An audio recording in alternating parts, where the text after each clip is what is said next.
नमस्कार, मैं Nagendra Singh, lecturer applied chemistry, Rajesh Pilot, government polytechnic college, Dausa. आज हम फर्स्ट सेम के चैप्टर एटॉमिक स्ट्रक्चर में हाइजेनबर्ग का अनिश्चितता का सिद्धांत पढ़ेंगे। Heisenberg uncertainty principle. इलेक्ट्रॉन की ड्यूल नेचर होने के कारण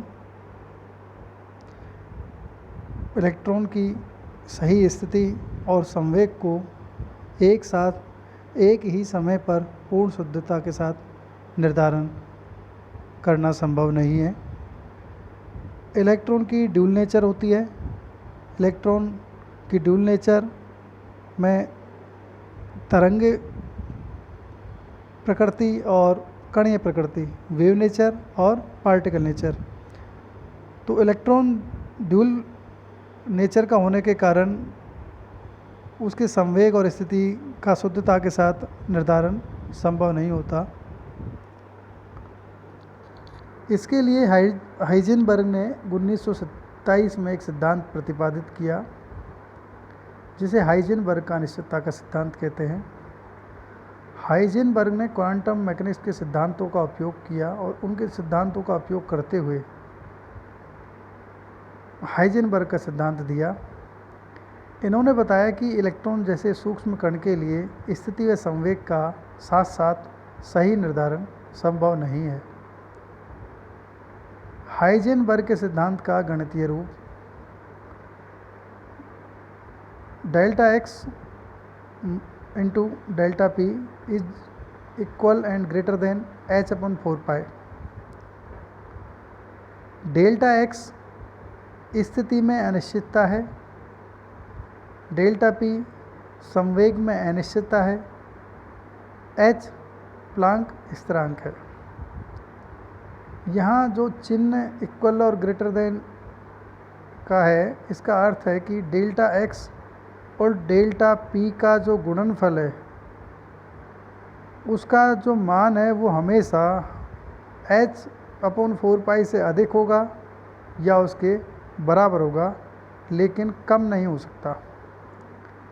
हाइजेनबर्ग के सिद्धांत के गणितीय रूप के अनुसार यदि हम स्थिति में निश्चितता स्थिति का निर्धारण सही ढंग से कर सकते हैं तो ऐसी स्थिति में संवेग का मान निश्चित तौर से अनिश्चित होगा। इसी तरह से यदि संवेग का मान डेल्टा पी का मान का निर्धारण यदि हम सही ढंग से कर पाते हैं तो ऐसी अवस्था में इलेक्ट्रॉन की स्थिति का निर्धारण पूर्णतः शुद्धता के साथ नहीं किया जा सकता। गणितीय रूप हाइजेनबर्ग के सिद्धांत को एक्सप्लेन करता है और हमें ये आवश्यक रूप से ध्यान रखना है कि कई बार हाइजेनबर्ग के अनिश्चितता के सिद्धांत का गणितीय रूप भी पूछ लिया जाता है। अब हम हाइड्रोजन के स्पेक्ट्रा को पढ़ेंगे, हाइड्रोजन के स्पेक्ट्रम को पढ़ेंगे। जब हम परमाणविक हाइड्रोजन को अत्यंत अल्प दाब पर विद्युत उत्तेजना देते हैं, विद्युत उत्तेजना के लिए हाई वोल्टेज का करंट हाइड्रोजन गैस पर लगाया जाता है और एक कांच की ट्यूब में बहुत ही लो प्रेशर रखा जाता है और लो प्रेशर पर हाइड्रोजन गैस भरी जाती है। तो ऐसी अवस्था में उच्च विद्युत के कारण हाइड्रोजन गैस जो कि परमाणविक अवस्था में, एटॉमिक अवस्था में है, वो विद्युत ऊर्जा को ग्रहण करके अपने इलेक्ट्रॉन को लोअर एनर्जी स्टेट से हाई एनर्जी स्टेट में प्रमोट करती है। जब ये इलेक्ट्रॉन पुनः कुछ समय पश्चात अपने लोअर एनर्जी स्टेट में आते हैं, निम्न ऊर्जा स्तर में आते हैं, तो अवशोषित की गई ऊर्जा को उत्सर्जित करते हैं। यह उत्सर्जित होने वाली जो ऊर्जा है वो हमें नीले रंग के प्रकाश के रूप में दिखती है। जब इस नीले रंग के प्रकाश को प्रिज्म से गुजारा जाता है और प्रिज्म से गुजारने के पश्चात फोटोग्राफिक प्लेट पर इससे प्राप्त होने वाले प्रकाश को गिराया जाता है, तो फोटोग्राफिक प्लेट पर कुछ स्पष्ट रेखाएं प्राप्त होती हैं। इन स्पष्ट रेखाओं की एक निश्चित आवृत्ति व तरंग दैर्घ्य होती है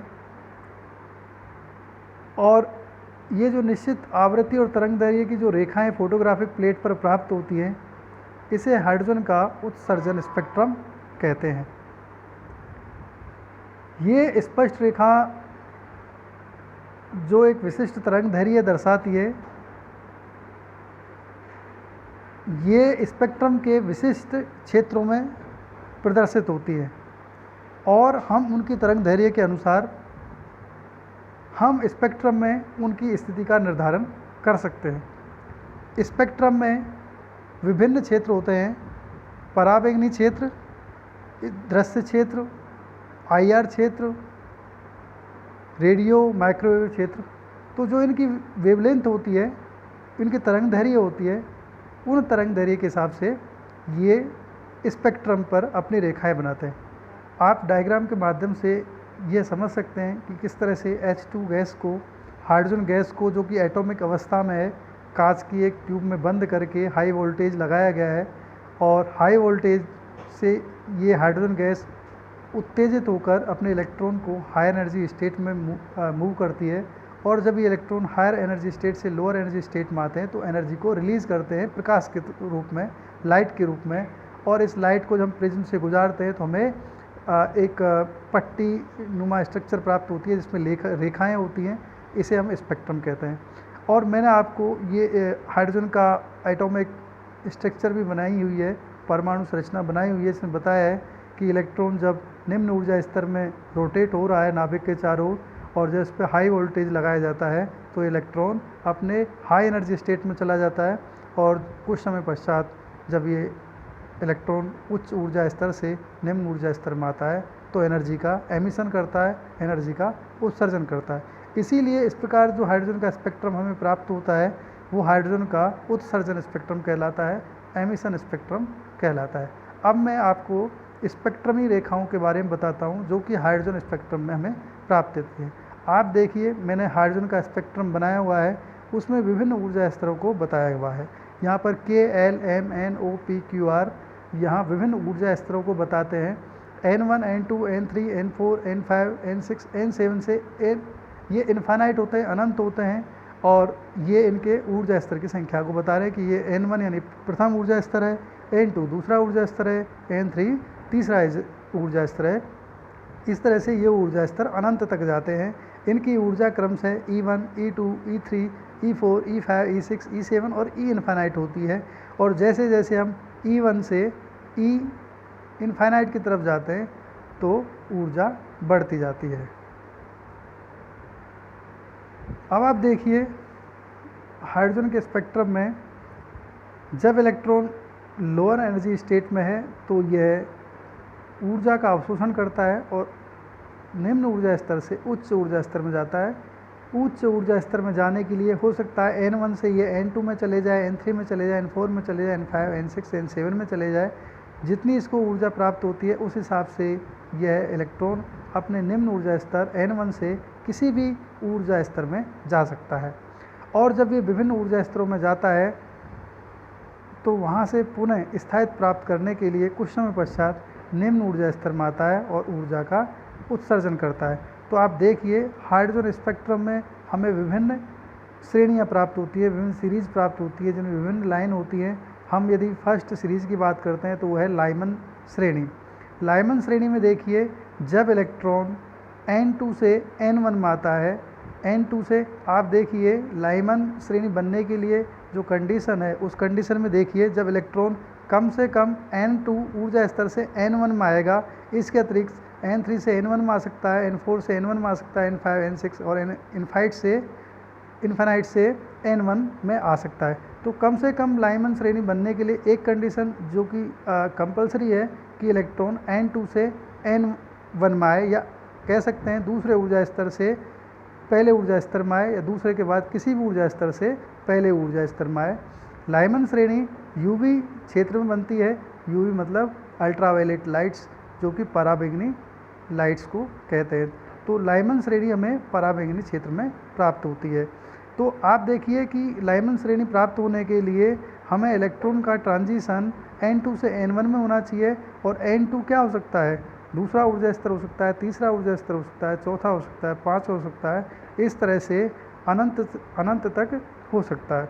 यदि हम लाइमन श्रेणी की संख्या लाइनों की यदि संख्याएं जानना चाहें तो हम आराम से इस फॉर्मूले से निकाल सकते हैं। Number of line is equal to N2 minus N1। N2 यहाँ पर उस ऊर्जा स्तर की संख्या है जहाँ से ट्रांजैक्शन होता है। मान लीजिए लाइन दूसरे ऊर्जा स्तर से आती है पहले ऊर्जा स्तर में, तो N2 का मान 2 हो जाएगा। यदि तीसरे ऊर्जा स्तर से आती है तो N2 का मान 3 हो जाएगा। यदि चौथे से आती है तो N2 का मान 4 हो जाएगा। इस तरह से हम लाइमन श्रेणी की लाइन्स की संख्या को निकाल सकते हैं। दूसरी बामर श्रेणी होती है। बामर श्रेणी दृश्य क्षेत्र में बनती है। स्पेक्ट्रम का जो दृश्य क्षेत्र होता है, विजिबल क्षेत्र होता है, उसमें बनती है।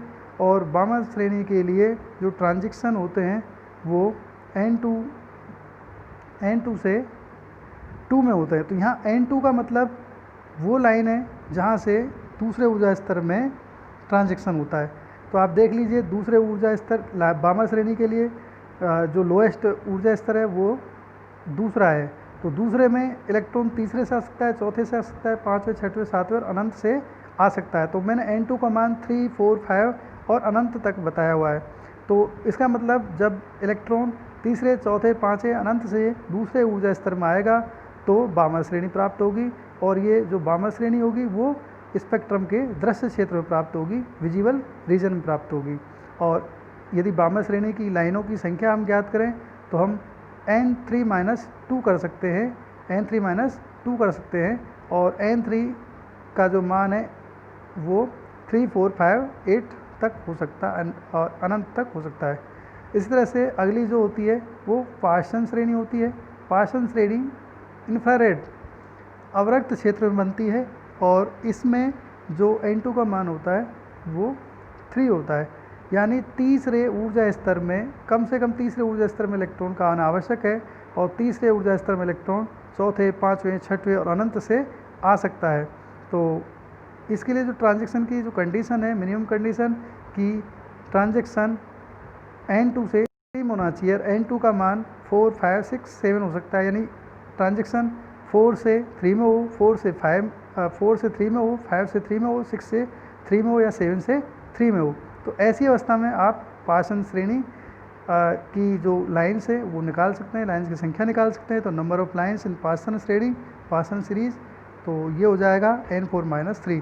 तो कम से कम 4 से 3 में जाए या 5 से 3 में जाए, 6 से 3 में जाए, तो N4 की जगह आप उस ऊर्जा स्तर की संख्या लिख सकते हैं जहाँ से इलेक्ट्रॉन ट्रांजैक्शन कर रहा है।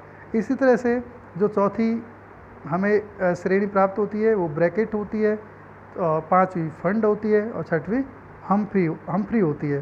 तो आप देखिए ब्रैकेट में यदि फोर्थ में देखेंगे ब्रैकेट श्रेणी, तो ब्रैकेट श्रेणी में जो इलेक्ट्रॉन का ट्रांजैक्शन है N5 से N4 में होना आवश्यक है। N5 से अबव किसी भी ऊर्जा स्तर से N4 में आएगा तो ये हमें ब्रैकेट लाइन प्राप्त होगी, और ये इंफ्रारेड यानी अवरक्त क्षेत्र में प्राप्त होती है। तो आप देख सकते हैं N5 से N4 या N6 से N4, N7 से N4 या किसी भी हायर एनर्जी स्टेट से कम N4 ऊर्जा स्तर में ट्रांजैक्शन हो। इस तरह से आप जो अगली 5th नंबर की जो श्रेणी है वो फंड श्रेणी है। फंड श्रेणी में जो ट्रांजैक्शन है वो N5 में होता है, 5वें ऊर्जा स्तर में होता है। तो यह 5वें ऊर्जा स्तर में ट्रांजैक्शन के लिए इलेक्ट्रॉन 6वें ऊर्जा स्तर से आ सकता है, 7वें से आ सकता है और इससे आगे 8वें, 9वें और अनंत से आ सकता है। तो सबसे बड़ी बात है कि हमको ध्यान रखना है कि N5 में ट्रांजैक्शन होना चाहिए, और N5 में ट्रांजैक्शन N6, N7 और इन्फाइनाइट से हो सकता है। और लास्ट जो श्रेणी है वो है हमफ्री। हमफ्री जो श्रेणी है हाइड्रोजन स्पेक्ट्रम की लास्ट श्रेणी है और ये लास्ट श्रेणी फार हायर रीजन में मिलती है, दूर अवरक्त क्षेत्र में प्राप्त होती है। और इसके लिए जो ट्रांजिशन की कंडीशन है वो कम से कम यही है कि इलेक्ट्रॉन का हायर एनर्जी स्टेट से छठवें ऊर्जा स्तर में आना आवश्यक है। N6 में ट्रांजिशन होना आवश्यक है, यानी इलेक्ट्रॉन N7, N8 और इनफाइनाइट से N6 ऊर्जा स्तर में जब आएगा तो हमको हमफ्री लाइन प्राप्त होगी। धन्यवाद।